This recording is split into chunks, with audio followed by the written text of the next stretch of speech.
Assalamualaikum warahmatullahi wabarakatuh.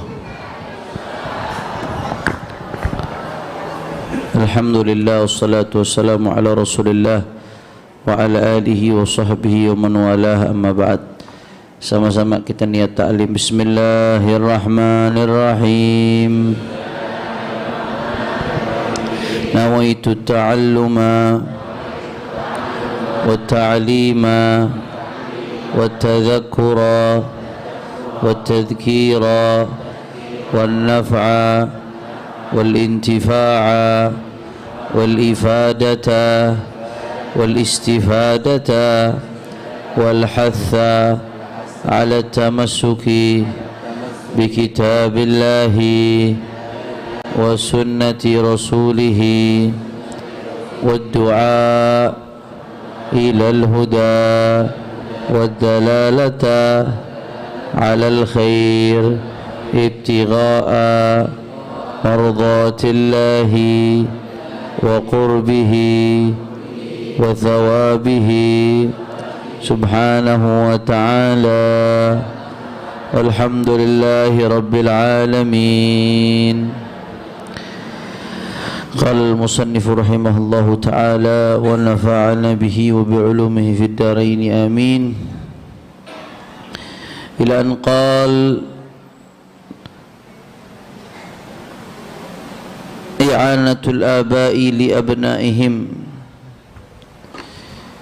على برهم وطاعتهم بحسن معاملتهم وحكيم سياستهم ورشيد تربيتهم وأمرهم بما يستطاع. قال صلى الله عليه وسلم رحم الله والدا أعان ولده على بره. رواه أبو الشيخ بضعف. رابعا منح الآباء أبنائهم العطف والرحمة والعناية والرعاية. ففي الحديث أن الأقرع بن هابس قال إن لي 10 من الولد ما قبلت منهم. فقال صلى الله عليه وسلم إن من لا يرحم لا يرحم. وقال صلى الله عليه وسلم ليس منا من لم يرحم صغيرنا ويوقر كبيرنا. خامسا أمر الآباء للأبناء بالصلاة إذا بلغ الواحد منهم 7 سنين لينشأ على حبها وتعلق بها، ثم ضربه عند تركها إذا بلغ 10 سنين لئلا يتعود تركها وجفاءها والتفريق بينهم في المضاجع. Melanjutkan kajian kitab Adabul Islam fi Nizamil Usrah, etika berkeluarga dalam pandangan Islam, karya Syekhu Masyayikhina Al-Allamah Fakhrul Hijaz Muhaddithul Haramain Imam Ahli Sunnati wal Jama'ati fi asrih Abuya Sayyid Muhammad ibn Alawi ibn Abbas ibn Abdul Aziz Al-Maliki Al-Hasani radhiyallahu anhum wa ardahum. Ya, termasuk adab sebagai orang tua. Ini masih melanjutkan adab-adab sebagai orang tua. Bagaimana sikap kita sebagai orang tua yang baik? Dikatakan i'anatul aba li abnaihim ala birrihim wa ta'atihim. Bagaimana caranya orang tua itu ngebantu anak supaya bisa berbakti. Jadi jangan cuma nuntut, orang tua jangan cuma nuntut pengen dapat anak yang berbakti, nuntut anak mesti berbakti, tapi bagaimana caranya orang tua ngebantu anak supaya bisa berbakti. Bagaimana caranya? Bihusni muamalatihim. Orang tua mesti bisa berinteraksi yang baik dengan anaknya. Ada kehangatan hubungan antara orang tua dengan anak. Jangan kaku bener sama anak, sampai tuh anak akhirnya nggak merasakan daripada kasih sayang dan perhatian orang tuanya. Bihusni muamalatihim. Orang tua juga mesti berusaha berinteraksi yang baik dengan anak. Bukan hanya anak yang dituntut interaksi baik dengan orang tua, juga orang tua. Wa hakimi siasatihim, bagaimana pakai siasat yang bijak untuk supaya anak bisa berbakti sama dia. Wa rasyidi tarbiyatihim, dididik yang baik. Wa amrihim bima yustata, ya, dan memerintahkan anak sesuai kadar kemampuan. Jangan juga pengen anak berbakti kelewatan. Anak kerja jadi gojek, lu kalau mau jadi anak berbakti beliin Alphard buat gua. Lu kagak ngaca, anak kerja gojek disuruh beliin Alphard, kan kagak nyambung. Dan itu contoh sederhana aja ya. Artinya kalau nyuruh anak, kita kan tahu sejauh mana kemampuan anak kita. Kita tahu sejauh mana kadar dia, kadar tenaganya, kadar keuangannya, kadar otaknya, kadar kemampuannya. Kita tahu kadarnya. Jangan nyuruh anak kecuali yang kita tahu dia mampu. Kalau yang kita tahu dia mampu, ya suruh, perintahkan. Tapi yang kita udah tahu nih, wah ini gak bakal bisa mampu, akhirnya ujung-ujungnya malah gak bisa ngejalanin. Kalau gak ngejalanin ntar kita sakit hati. Ya udah tahu gak mampu pakai disuruh, nyari penyakit, akhirnya malah bikin sakit hati. Jangan, gak boleh yang seperti itu. Kalau bahasa orang sekarang di medsos, jangan ya dek ya. Jangan, bahaya, jangan. Sampai-sampai didoain tuh sama Nabi SAW. Apa doanya Nabi buat orang-orang tua yang ngebantu anaknya supaya bisa berbakti? Itu anak rahimallahu walidan a'ana waladahu ala birrih. Rasulullah doain mudah-mudahan Allah ngerahmatin, kata Nabi SAW. Mudah-mudahan Allah ngasih rahmat buat orang tua yang ngebantuin anaknya buat berbakti sama dia. Mudah-mudahan Allah kasih rahmat. Nah, jadi dapat doanya Nabi SAW. Dengan segala kelebihan sama kekurangan anak kita, kalau kita dapat doa Nabi, dapat rahmat Allah Ta'ala, oh itu lebih dari cukup buat kebahagiaan dunia akhirat kita. Itu dikatakan kita nih hidup nih di dunia, kalau disebut rahmat Allah ini ada 100 macam, maka kita hidup di dunia ini dengan segala kehidupan yang ada itu cuma dapat satu rahmatnya Allah Subhanahu wa Ta'ala. 1 dari 100 itu udah luar biasa, udah lebih cukup, udah lebih dari cukup buat kehidupan kita. Bagaimana kalau dapat hujan rahmatnya Allah Subhanahu wa Ta'ala? Nah, orang tua yang ngegampangin, artinya bikin gampang anaknya, nggak nuntut, nggak terlalu berlebihan.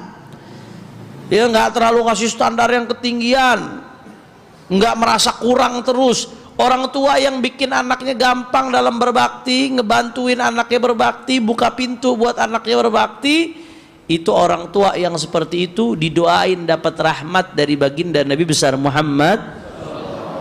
Nah, saya mau tanya nih Bapak Ibu, kira-kira kalau didoain sama Nabi, doa Nabi qabul apa kagak? Kalau udah dapat rahmat dari Allah, yang bikin kita bahagia bukan anak kita, tapi rahmatnya Allah nanti.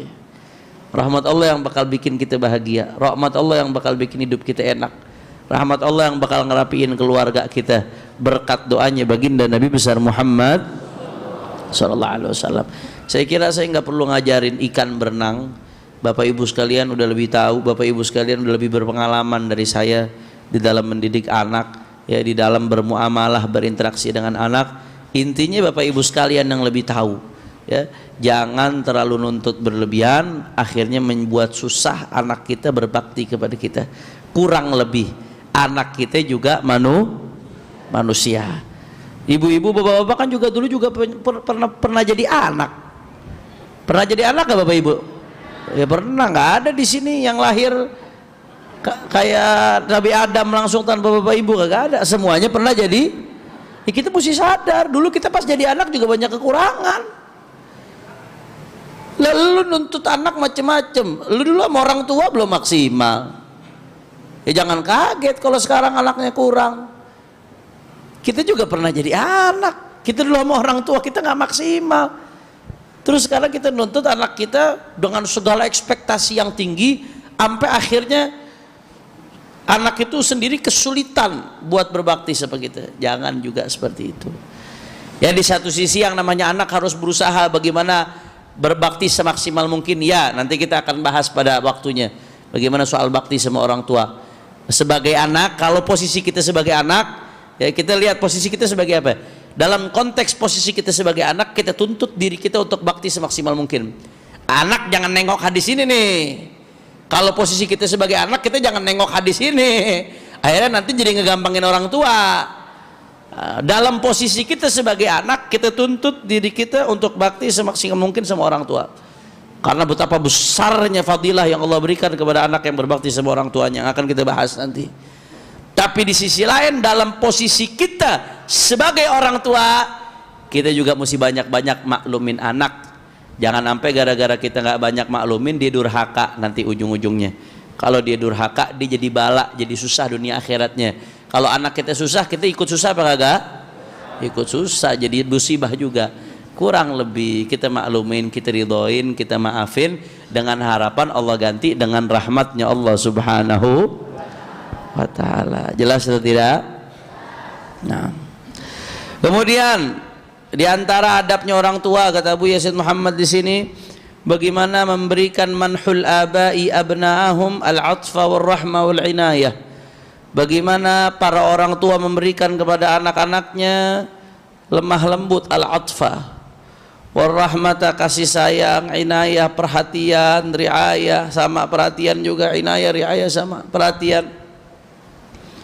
Itu tuh adab orang tua. Jadi orang tua yang baik itu bukan yang petantang petenteng harus terlihat galak depan anaknya. Enggak seperti itu. Orang tua yang baik itu ya tegas pada waktunya, keras pada waktunya, tapi juga lembut pada waktunya. Ada waktu-waktunya. Jangan garang mulu sampai tuh anak takut meluduk sama bapaknya. Ada nggak Bu kadang-kadang bapak yang begitu? Ada. Nih ibu-ibu curhat tuh pengalaman tuh. Ada. Nggak begitu, dalam Islam etikanya begitu. Dulu ada tuh namanya Aqra bin Habis. Dia pikir laki yang petantang petenteng depan anak, yang kelihatan sangar depan anak tuh didemenin sama Nabi. Dia ngomong apa? Inna li asyratan minal walad ma qabbaltu wahidan minhum. Dengan bangga cerita sama Nabi, ya Rasulullah, aku punya anak 10 ya Rasulullah. 10-10-nya barang satu kagak ada yang saya cium ya Rasulullah. Saking sangarnya. Anak 10 barang satu kagak ada yang dicium sama dia. Dipikir keren nih, dipikir gagah, dipikir Nabi bakal muji. Apa jawaban Nabi sallallahu alaihi wasallam? Inna man la yarham la yurham. Kata Nabi, yang nggak punya kasih sayang nggak dapat rahmatnya Allah. Ente nggak sayang sama anak ente, nggak sampai nggak ada yang dicium. Gitu aja Allah. Apalagi anak masih bayi Bu, bawaannya gergetan aja mau nyium. Apalagi anak perempuan, masya Allah, lama-lama sama bapaknya kolokan luar biasa. Saya anak pertama, kedua laki-laki, anak ketiga perempuan, baru umur setahun, Sofia namanya. Doain mudah-mudahan semua jadi anak-anak yang soleh. Waktu anak laki pertama kedua, ya sayang, kangen juga kalau lagi keluar kota kemana, tapi masih bisa ketahan. Begitu punya anak perempuan, masya Allah, pengen buru-buru pulang, kangen, pengen buru-buru ketemu. Kita sampai ke rumah dia ngelari nyamperin, kolokan luar biasa. Itu kasih sayang tuh tanda-tanda di hati kita ada rahmah. Kalau di hati kita ada rahmah, ada kasih sayang, kita bakal dapat juga kasih sayangnya Allah subhanahu. Nabi itu Pak Bu bercanda sama anak-anaknya, sama cucu-cucunya. Sampai-sampai Nabi itu jadi, mohon maaf, jadi onta-ontaannya Sayyidina Hasan dan Husain. Sayyidina Hasan dan Husain. Jadi Nabi SAW itu bercanda sama Sayyidina Hasan dan Husain. Kalau kita jadi kayak kuda-kudaan begitu. Nabi itu jadi kayak kuda-kudaan, Sayyidina Hasan dan Husain naik di punggungnya Nabi SAW. Sampai ada sahabat yang ngelihat ngomong apa? Inna ni'mal jamal jamalukuma. Sebaik-baiknya onta adalah onta kalian berdua. Maksudnya bukan ngatain Nabi, maksudnya nikmat banget nih anak kecil berdua nih. Apa bisa naik ke punggungnya Nabi? Apa kata Nabi? Wa ni'mar rakibuhuma. Sebaik-baiknya penumpang adalah mereka berdua, kata Rasulullah sallallahu alaihi wasallam. Allah. Saya mau tanya Bapak Ibu sekalian, ada yang lebih wibawa dari Nabi?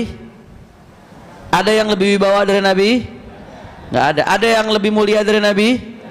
Ada yang lebih gagah dari Nabi? Ada yang lebih berani dari Nabi? Ada yang lebih tinggi makomnya dari Nabi? Tapi Nabi segitunya pemimpin tertinggi umat Islam, bahkan pemimpin tertinggi umat manusia. Sayyidul Awwalin wal Akhirin, Sayyidul Anbiya wal Mursalin, yang nanti di yaumil qiyamah Adam wa man dunahu tahta liwa'i yaumil qiyamah. Kata Rasulullah, nanti di hari kiamat Adam dan semua para nabi akan ada di bawah panjiku nanti di hari kiamat. Mudah-mudahan kita termasuk yang di bawah panji Rasulullah. Pemimpin dari segala pemimpin, Rasulullah sallallahu alaihi wasallam. Yang hebatnya, saking wibawanya Nabi itu, sahabat memandang Nabi lama-lama nggak bisa. Sahabat memandang Nabi, ngeliat muka Nabi lama-lama tuh nggak bisa. Kita kan kalau segan sama orang mau ngadep ke mukanya langsung gitu sungkan kadang-kadang. Sahabat begitu tuh, mau ngadep muka Nabi lama-lama nggak bisa, saking wibawanya Nabi. Tapi meski demikian nggak menghalangi beliau untuk berkasih sayang kepada cucu-cucunya, sampai-sampai cucu-cucunya naik di atas punggungnya baginda Nabi besar Muhammad. Ini jadi pelajaran bagaimana sosok yang paling wibawa saja menunjukkan kasih sayangnya kepada anak-anak sampai bercanda dengan mereka. Maka yang namanya kewibawaan seorang ayah itu nggak menghalangi kasih sayang, bercanda, ya, menunjukkan rasa cinta kepada anak-anaknya, karena itu dicontohkan langsung oleh baginda Nabi besar Muhammad sallallahu alaihi wasallam. Ya, yang namanya orang itu tokoh sebesar apapun, kalau hatinya dipenuhi kasih sayang, mungkin ketika di luar depan umatnya dia hebah, dia wibawa. Ketika di luar, ya di depan umatnya, di depan muridnya, di depan anak buahnya, di depan bawahannya dia berwibawa. Tapi kalau di depan anak-anaknya tetap bagaimanapun akan muncul sisi kebapaannya, keayahannya.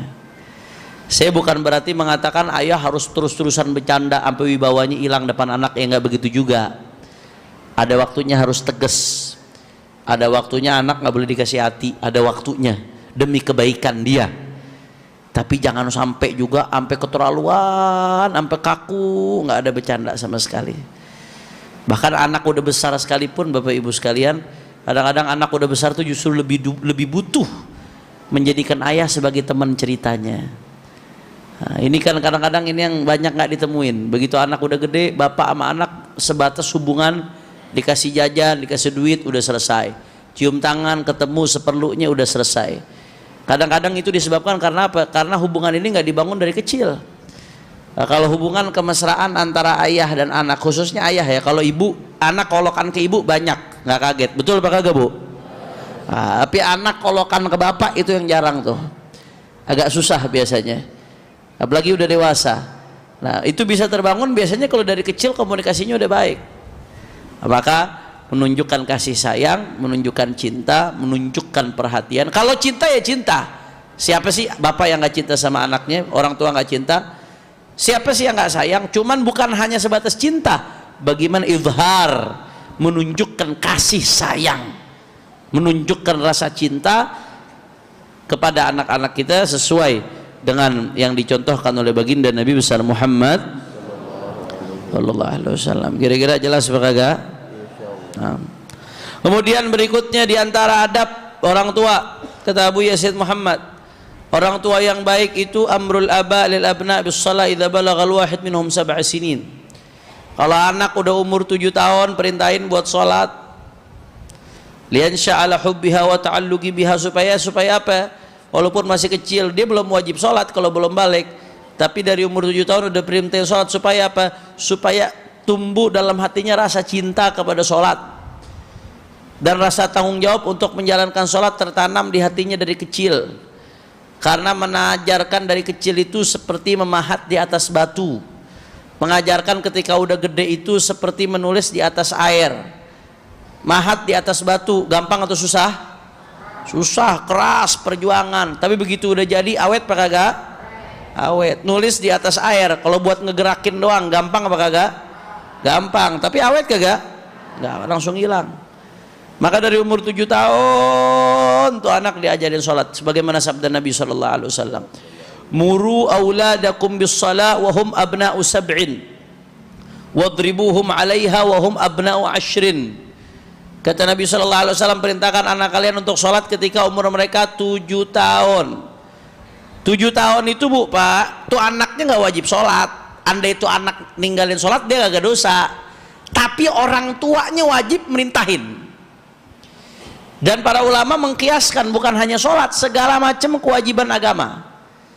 Ketika anak udah umur 7 tahun udah bisa diperintahin, termasuk latihan puasa. Bapak ibu sekalian, kalau tuh anak sekiranya udah mampu umur 7 tahun buat puasa, dia bisa, udah perintahin ikut buat puasa. Kewajiban tuh bagi orang tua, bukan sekedar anjuran, hukumnya kewajiban, keharusan bagi orang tua itu.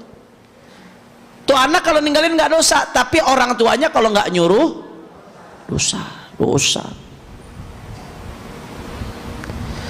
Makanya ada yang nanya sama saya, bagaimana tuh anak kecil puasa setengah hari? Karena ada kan puasa setengah hari. Ya sebetulnya setengah hari itu nggak disebut puasa. Karena yang namanya puasa, apalagi kalau ada bapak-bapak puasa setengah hari. Sebetulnya puasa hari setengah hari itu nggak disebut puasa, karena yang namanya puasa al-imsak, menahan diri dari apa-apa yang membatalkan puasa, anil mufattirat min tulu'i fajrin, dari terbitnya fajar masuk waktu subuh, ila ghurubi syamsin, sampai terbenam matahari masuk waktu itu yang disebut puasa secara istilahan, secara terminologi fikih, secara ilmu syariat. Artinya kalau ada yang setengah hari berarti nggak puasa, nggak disebut puasa. Ya cuman dalam konteks pendidikan nggak usah diributin dah. Kadang-kadang ada ruwet banget ngeributin. Oh itu ajaran dari mana itu puasa setengah hari? Ya kalau buat bapak-bapak lu ributin nggak apa-apa. Tapi kalau buat anak-anak kan ngajarin mulai dari setengah hari anak ya. Yang penting bisa dulu. Karena kewajiban kita nyuruh dia sehari kalau dia udah mampu.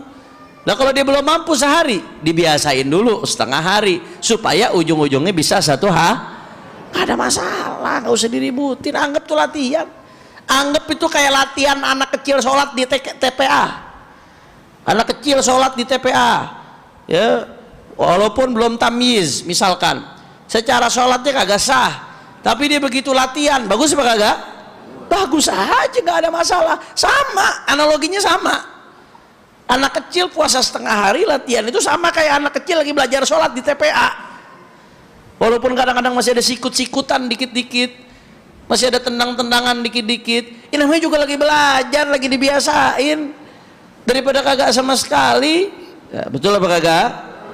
Nah, jadi nggak usah diributin. Saya lihat di TV ada ustadz ngeributin, dari mana tuh? Ajaran dari mana tuh? Ngajarin anak kecil puasa setengah hari itu bid'ah tuh, bid'ah. Emang yang bilang itu puasa siapa? Ya kita juga tahu yang namanya puasa itu dari terbit matahari, terbit fajar sampai terbenam matahari. Cuman itu kan latihan, belajar untuk anak-anak kecil yang memang belum kena kewajiban puasa supaya dia terbiasa. Alhamdulillah. Jelas ya? Nah, kecuali kalau ada baba-babanya puasa setengah hari suruh ngikut Mama Gupron, jangan ngaji di sini tuh. Ya, jadi kata ulama bukan hanya sholat saja. Kewajiban merintahkan di umur 7 tahun itu bukan hanya sholat saja. Segala kewajiban syariat itu sudah mulai wajib bagi orang tua merintahkan ketika umur 7 tahun. Itu dikiaskan kepada sholat. Hadisnya nyebutin sholat, tapi ulama dari situ mengkiaskan bukan hanya sholat, tapi perintah itu segala kewajiban syariat, sehingga begitu anak tersebut balik, anak tersebut sudah terbiasa menjalankan kewajiban syariat. Ya, wadribuhum 'alaiha wa hum abna'u 'ashrin. Dan pukul kalau nggak mau sholat, pukul kalau umurnya udah 10 tahun. Saking supaya dia kebiasa sholat. 10 tahun tuh udah mepet mau balik, bahkan kadang-kadang ada yang udah balik 10 tahun nggak mau sholat, pukul. Cuman hati-hati bu, mukulnya jangan jadi pelampiasan. Kesel sama laki, anak digebugin. Nah kadang-kadang ada yang begitu, kesel sama laki, mau ngamuk sama laki kagak berani, anak jadi pelampiasan. Dorban ghairi mubarrihin, ghaira mubarrihin. Pukulannya itu pukulan yang tidak melukai, pukulan yang tidak membuat cacat, apalagi sampai patah tulang, apalagi sampai cedera. Enggak, darbu ta'dibin, sekedar pukulan untuk dan bukan dibuka. Nah, karena ada riwayat lain yang melarang mukul di muka. Ada larangan dari Nabi Shallallahu Alaihi Wasallam. Dan bukan di muka mukulnya. Jangan mentang-mentang kata Hanif anak umur 10 tahun nggak sholat, pukul mukanya, digamparin tuh anak akhirnya. Enggak, bukan muka pukulnya. Ada riwayat yang melarang hukum mukul di muka. Bahkan saya pernah baca sebuah artikel kenapa Nabi sampai ngelarang mukul di muka, karena di muka ini ada saraf-saraf yang berkaitan dengan banyak hal di tubuh kita. Kalau sampai saraf-saraf itu dipukul bisa bahaya, bisa mengakibatkan dampak negatif ke berbagai anggota tubuh lainnya. Jangan mukul di muka. Saya pernah baca itu, saya lupa saya baca di mana.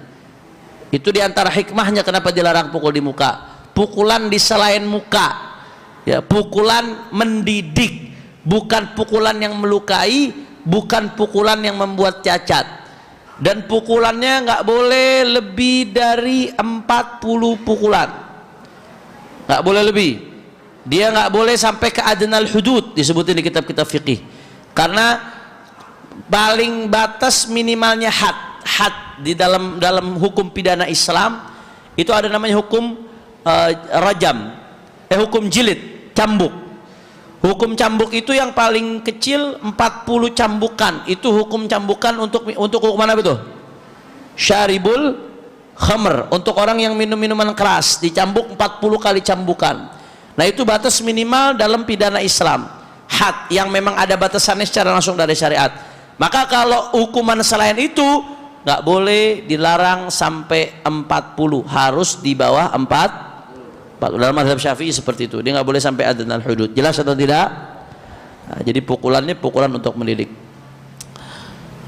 Nah, ada sebagian ulama ya yang memang cara ngedidiknya dipukul, dan terbukti kayak Abu Yazid Muhammad bin Ali al-Maliki, Allamah pengarang kitab ini nih. Beliau ngedidik murid-muridnya tuh, waduh, nggak ada murid beliau yang nggak kena pukul, kagak ada. Mukulnya mantep itu. Cuman anak yang dipukul habis itu dikasih futuh sama Allah Ta'ala. Yang habis dipukul yang tadinya nggak paham jadi paham. Sampai akhirnya jadi pada, kalau udah lama nggak dipukul kangen, kapan dipukul lagi sama Abuya ya. Sampai begitu akhirnya. Ada saya dapat cerita dari guru saya pernah ceritain mungkin di sini nih. Ya, ada muridnya Abuya Said Muhammad al-Maliki syak, lagi wudu syak. Setiap wudu nawaitu, kagak wudu tuh, saking ragu-ragu syak, nawaitu. Abu yang ngeliat nih nawaitu kagak rapi-rapi, akhirnya ditendang sama Abu yang, duak, nawaitu, wah kaget ya. Habis itu hilang syaknya Pak, langsung sembuh dari penyakit syaknya, nggak nawaitu lagi, hilang ragu. Nah, itu kalau itu pukulannya wali lain cerita itu. Darbul Habib Zabib. Nah, orang kalau udah cinta, pukulan pun akan terasa manis. Makanya ulama, orang-orang ya, saya ibu-ibu ngalamin dah dulu sama guru ngaji bagaimana dipukulnya. Betul apa kagak? Anak-anak dulu dipukul sama guru ya pasrah. Makanya banyak yang jadi. Orang tuanya juga pasrah, ridho, asal pukulannya nggak kelewatan ya. Orang tuanya juga pasrah, ya nggak apa-apa dah dipukul gurunya, orang soleh biar dia jadi. Nggak kayak orang tua sekarang, dipukul dikit guru dilaporin ke polisi. Ada nggak yang begitu Bu? Makanya banyak nggak jadi, anaknya jadi belangsak begitu. Itu dulu dipukul sama guru, Masya Allah. Dan orang tua kita mau bolehin, silahkan Pak, kalau anak saya salah hukum, didik Ustadz kalau anak saya salah. Makanya jadi orang-orang dulu bener-bener. Sekarang guru mukul, guru yang disalahin, guru yang dimasukin, yang dilaporin ke polisi. Na'udzubillah min dzalik. Tapi itu pun tadi dengan catatan, pukulan itu bukan pukulan karena hawa nafsu, ya, bukan pukulan pelampiasan amarah, pukulan dalam konteks mendidik. Apalagi sambil mukul sambil ngedoain, sambil mukul sambil niatin yang baik-baik supaya setannya keluar. Ambil pukul, saya nggak mukul dianya, saya kagak mukul nih anak, saya mukul setan yang bikin dia kagak sholat. Bah! Ya. Sambil a'udzubillahi minasyaitonirrajim, sambil didoain itu sambil mukul. Itu insya Allah pukulan jadi pukulan barakah. Insya Allah. Tapi kalau mukulnya hawa nafsu, apalagi mukulnya pelampiasan, jerawat lagi banyak, laki lagi ngeselin, duit kagak ada, anak jadi pelampiasan digebugin, Bukannya jadi berkah malah jadi bencana, jadi musibah. Na'udzubillah min. Maka pukulannya pukulan tarbiyah, darbu ta'dib, pukulannya pukulan mendidik, diniatin niat yang baik sambil didoain anaknya supaya anaknya jadi orang saleh. Naam, ya. Jadi dibiasain dari kecil, dibiasain bagaimana orang tua memerintahkan anaknya sholat kalau udah sampai umur 7 tahun, dan dipukul kalau nggak mau sholat umur 10 tahun. Pukul, kata Nabi.